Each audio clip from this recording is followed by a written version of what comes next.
Balo ba kamo kung paano mabalaan ang itlog nga hilaw o luto?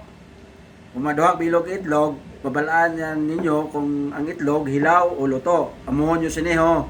Kung hilaw, kung para babaan nyo nga luto, patuyogon nyo ang itlog.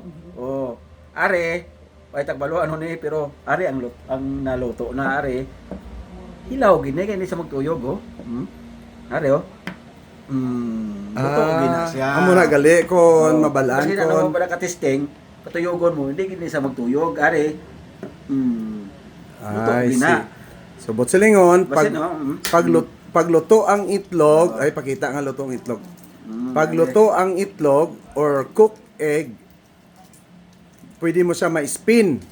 Pero pag hilaw ang itlog, Hindi mo dili siya Spin. Are oh, de. ano mo, are, ano kaya ang, ano kaya ang science sina dira.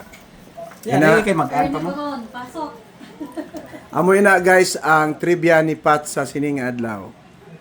Are, kung ibutang mo na dere, ibutang mo di sa baso. Hilaw ng itlog. No, hilaw ni, ilampusan mo, ikanan mo sang basin puluhan ng kutsilyo, ilampusan mo, hindi ni buka.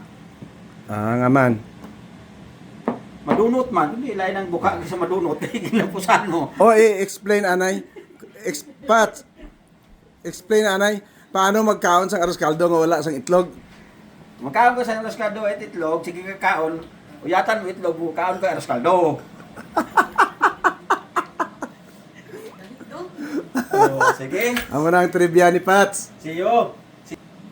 Thank you Pats thank you Rina and Pats for spending your time with us. Breakfast, lunch, dinner. May pabalon pa oh. Sa uulitin na naman next time. We're having fun. We had fun with you guys. So sa uulitin. Ayang, dito. Thank you. Thank you, te.